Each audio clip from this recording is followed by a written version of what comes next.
안녕하세요. 오늘은 암세포가 대체 뭘 먹고 사는지 그 비밀스러운 식단에 대한 이야기를 해볼까 합니다.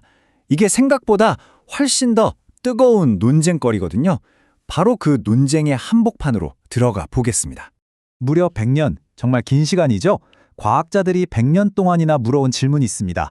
바로 암세포의 주식은 도대체 무엇인가 하는 건데요. 이 간단해 보이는 질문에 대한 답이 사실 암 치료의 판도를 완전히 바꿀 수도 있습니다. 사실 우리는 꽤 오랫동안 그 답을 안다고 생각했어요. 암은 이걸 먹는다 하고요. 그런데 말이죠. 최근에 이 상식을 완전히 뒤엎는 주장들이 막 쏟아져 나오면서 이 분야가 그야말로 전쟁터가 됐습니다. 모든 게 뒤바뀌고 있어요. 자, 그럼 논쟁의 한쪽 편부터 한번 들어보죠. 암의 주식은 우리가 알던 게 아니다! 라고 주장하는 어떻게 보면 굉장히 파격적인 아이디어입니다. 보세요. 한쪽은 암의 진짜 에너지원은 지방이다 라고 말합니다. 우리가 흔히 생각하는 설탕은 그냥 건축 자재에 불과하다는 거죠. 반대편에서는 아니다. 전통적으로 알려진 대로 설탕이랑 글루타민이 주식이다. 이걸 굶겨야 한다라고 맞서고 있고요. 정말 완전히 다른 이야기죠. 이 지방이 연료다라는 주장의 핵심 근거가 바로 킴 효과라는 건데요. 이게 뭐냐면 우리나라 국립암센터에서 나온 이론이에요. 암세포가 포도당, 즉 설탕을 먹긴 먹는다는 거예요. 근데 그건 집을 짓는 벽돌처럼 자기 몸집을 키우는 데 쓰는 거고 정작 활동하는 데 필요한 연료는 지방산을 태워서 얻는다는 거죠. 비유가 확 와닿죠? 벽돌과 연료. 그럼 이 논리에 따르면 암은 왜 생기는 걸까요? 흐름이 이렇습니다. 먼저 과체중이 되면 혈액순환이 잘 안 되겠죠? 그럼 우리 몸 곳곳에 산소가 부족한 곳들이 생겨요. 이걸 저산소증이라고 하는데 바로 이 환경 때문에 세포가 죽고 그 과정에서 암이 생긴다는 겁니다. 그리고 바로 여기서 정말 논쟁적인 결론이 나옵니다. 그러니까 정상 체중 만들고 매일 운동해서 에너지만 다 태우면 설탕 좀 먹어도 괜찮아? 라는 주장이에요. 어떠세요? 들으니까 좀 솔깃하신가요? 근데 정말 괜찮을까요? 자, 이번엔 반대편 주장을 들어볼 시간입니다. 훨씬 더 오랫동안 우리가 믿어왔고 여전히 많은 지지를 받고 있는 이론이죠. 바로 문제는 설탕이다 라는 주장입니다. 이 주장의 뿌리에는 토마스 세이프리드 교수의 이론이 있어요. 뭐냐면 암세포는 우리 몸의 에너지 공장인 미토콘드리아가 고장난 상태라는 거예요. 공장이 망가졌으니까 정상세포처럼 이것저것 다 연료로 못 쓰고 오직 포도당이란 글루타민 이 두 가지만 겨우겨우 발효시켜서 에너지를 얻는다는 거죠. 아주 비효율적인 방식으로요. 그러니까 이 이론에서 나오는 해법은 아주 간단하고 명확합니다. 주 연료인 포도당 공급을 그냥 끊어버리자. 바로 탄수화물을 극도로 제한하는 고지방 저탄수화물 식단, 우리가 키토제닉이라고 부르는 식단으로 암을 굶겨 죽이자는 전략입니다. 자, 양쪽의 팽팽한 주장 다 들어보셨죠? 지방이냐 설탕이냐? 그럼 이제 이 뜨거운 논쟁에 대해 현대과학은 뭐라고 말하는지 한번 냉정하게 팩트체크를 해보겠습니다. 아마 가장 궁금한 게 이거일 거예요. 운동만 열심히 하면 진짜 설탕 먹어도 괜찮은가? 하는 거예요. 칼로리만 태우면 다 용서가 되는 걸까요? 안타깝게도 답은 아니오에 가깝습니다. 이건 자칫하면 굉장히 위험한 생각일 수 있어요.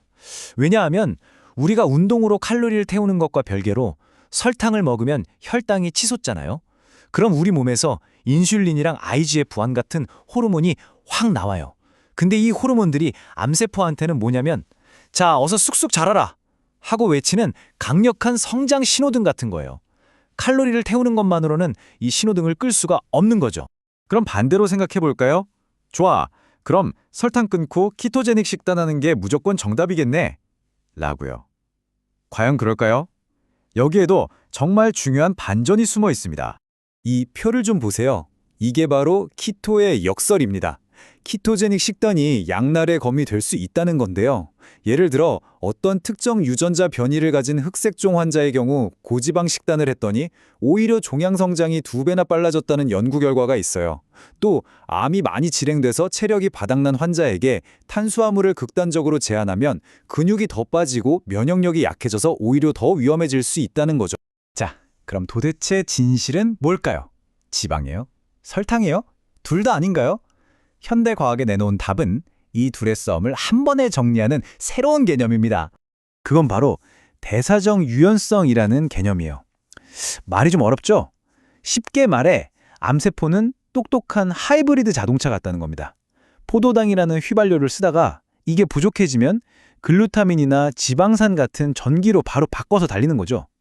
뭐든 가리지 않고 주변에 있는 건 다 연료를 써버리는 아주 생존력이 강한 녀석입니다. 이 표를 보면 더 명확해져요. 암세포의 다중연료 시스템이죠. 포도당은 주로 빠르게 성장하고 몸집을 키울 때 쓰고, 글루타민은 스트레스 받는 환경에서 살아남기 위해, 그리고 지방산은 특히 다른 곳으로 퍼져나가는 전이 과정에서 장거리 여행용 에너지로 씁니다. 그러니까 어느 한 가지 연료만 차단한다고 해서 해결될 문제가 아니라는 거죠. 이 놀라운 사실, 즉 암세포가 하이브리드라는 걸 알고 나면 이제 우리가 암을 대하는 방식도 완전히 달라져야 합니다. 그래서 새로운 목표는 더 이상 모든 암에 통하는 마법의 식단을 찾는 게 아니에요. 그게 아니라 환자 한 명 한 명, 그리고 그 사람이 가진 암의 특성에 꼭 맞는 개인 맞춤형 식단을 찾는 것. 바로 정밀 영양의 시대가 시작된 겁니다. 예를 들어 이런 식이에요. 어떤 유전자 변이가 있는 암은 인슐린 신호에 아주 민감해서 저탄수화물 식단이 잘 들을 수 있어요. 그런데 반대로 지방을 빨아들이는 문 같은 단백질이 유난히 많은 암한테 고지방 식단을 주면 이건 불에 기름을 붓는 격이 될 수도 있는 거죠. 전립선암처럼 지방을 특별히 더 좋아하는 암도 있고요. 다 다른 겁니다. 그럼 나는 암도 아닌데 그럼 어떻게 해야 하나요? 라고 물으실 수 있겠죠. 우리 모두에게 적용되는 기본 원칙은 세 가지로 정리할 수 있습니다. 첫째, 설탕이나 음료수처럼 암세포의 성장 스위치를 켜는 것들은 줄이자. 둘째, 꾸준히 움직여서 우리 몸 자체를 암이 싫어하는 환경으로 만들자. 그리고 마지막으로 가장 중요한데요. 전문가와 상의도 없이 이게 좋대 하면서 극단적인 식단을 따라하지는 말자. 이겁니다. 특히 운동은 정말 다시 한번 강조하고 싶어요. 운동은 그냥 칼로리 태우는 게 끝이 아닙니다. 우리가 운동을 하면 근육에서 암세포 성장을 직접적으로 막는 좋은 물질들이 뿜어져 나와요. 말 그대로 우리 몸이 스스로 만들어내는 가장 강력한 종합 항암제인 셈이죠. 결론입니다. 암과의 싸움에서 마법의 식단은 없습니다. 대신 수백만 개의 개인 맞춤형 식단이 있을 뿐이죠. 중요한 건 내 암세포가 어떤 타입인지, 내 몸은 어떤 상태인지를 정확히 아는 겁니다. 자, 그렇다면 당신만의 전략, 그 첫 페이지는 어떻게 써 내려가야 할까요?